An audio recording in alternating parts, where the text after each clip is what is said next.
Did you know that there's one habit that separates the people that successfully manage interruptions and one habit that determines if you do not? So, in this week's Start Your Week with a Coach episode, we're going to be talking about how to handle interruptions with grace so that they don't hold you back, so they don't trip you up so much that you're not productive. Start your week great. Start your week with a coach. I'm your host, certified high performance coach, Sean Butner, and we're going to talk about something that'll help you advance in your life this week. So let's go. Welcome to the show. If you're new, if you are returning, welcome back. I really enjoy your support, so thank you so much for being here with me. And if you would you comment below whether you're on my blog or you're watching this on YouTube, just to say hey so I can shout at you, okay? And recognize you. Okay. Now this week, if you've ever had the experience where you're about to work on code, you're in a good mood, you got your coffee, you got some music going, you're kind of getting into the groove, you do a little bit of typing, it could be any type of work, and there's a door, or a knock at the door, knock. And it's like, hey, I need some help real quick, right? And it's early in the morning, and hey, I need help real quick turns into a half a day endeavor, a full day endeavor, and now you're behind on your projects, you're behind on your work. You did a good thing and helped somebody else out, but you are now stressed and maybe feeling a little bit overwhelmed and a little bit annoyed that you are behind, but that's okay.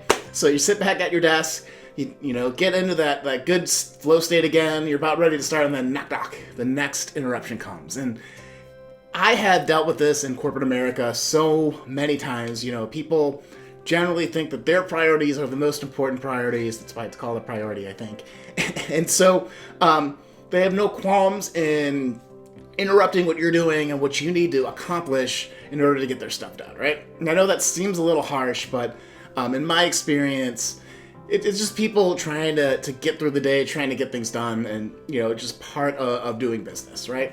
But at the end of the day, too, it's your job to manage who gets your attention, what gets your focus, and what gets done every day. And as your coach, as your high-performance coach, it's my job and my duty, actually, to say that you need to be pushing your meaningful projects forward each day, whether that's, you know, relationships, whether that's prioritizing your health, whether that's making sure the projects that you're working on are moving forward at the progress and clip that you want. Because if those projects and things are not moving forward in a positive direction, it's not anybody else's fault but yours. And I know that's a bit strong, but it's meant to be a little bit challenging. And I think if you really think about it, you know that that's true.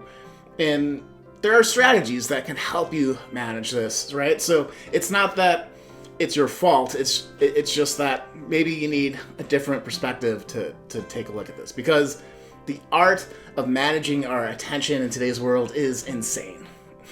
You know, the amount of technology that allows other people to access our eyeballs, our attention, our focus, our presence 24/7 has only increased over the last 10 years. I imagine it's only going to get more, where you have like 5 different ways of social media to contact people, 3 different instant messaging platforms, Slack, maybe your phone, maybe, you know, another internal tool. You have emails, you have all these other system notifications and stuff. The amount of information incoming is huge, and it's all vying for your attention and focus. And so how do you manage that, right? So instead of letting the incoming things take priority, we need to be very clear on what our priorities are each day, right? And we need to really focus on this one habit that really makes the difference for folks, and that is your power hour. And so you're like, hey, Sean, what is that? And let me explain then. So your power hour is the first hour that you have where you're working, right? So this is after you do all your morning hygiene, your morning routine, maybe you exercise, maybe you do journaling and all that kind of stuff, right? So you do all that, you go into the office whenever you go into the office or whenever you start work, if you work from home, and that first hour should be dedicated to what is the most important thing for me to accomplish today? How's the week going?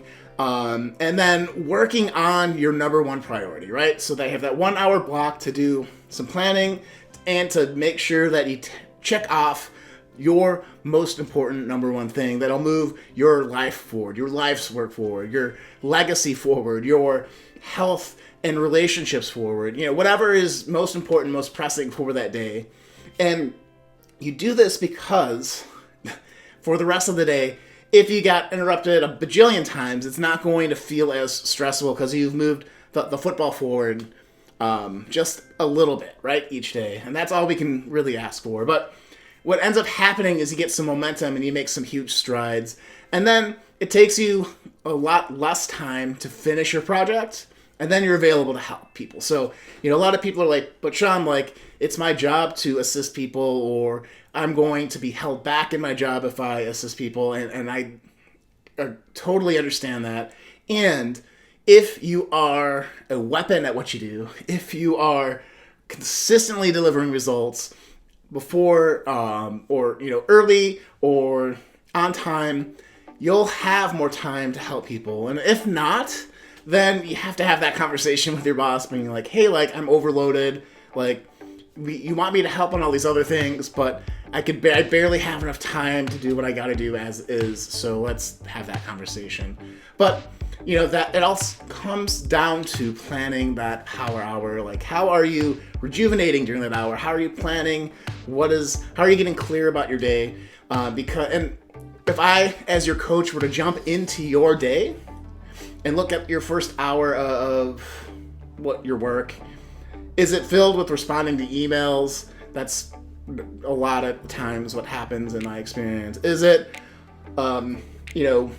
just kind of goofing off all, on the internet or whatever? Is it, really just kind of reacting to what's going on in the office or going on your team around you? So we want to get you out of that habit. We want to get you out of social media and communicating, and we want you to just focus on the task at hand, and you'll see a ton of results from that, right? It's a really simple habit, and it's a really amazing habit. I know that my clients love it. I've used it to great effect when I was in corporate doing software.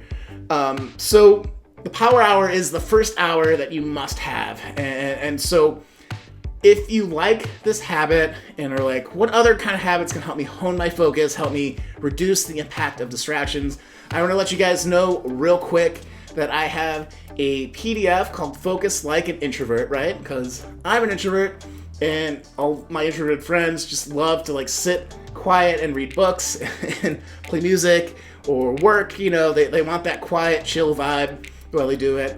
And when you can accomplish that, when you get in that flow state, that's when you're extra productive. So if you want to be productive like an introvert, someone that can really focus, I have my 5 best strategies to help you with that. That's linked below in the blog or on the YouTube channel again.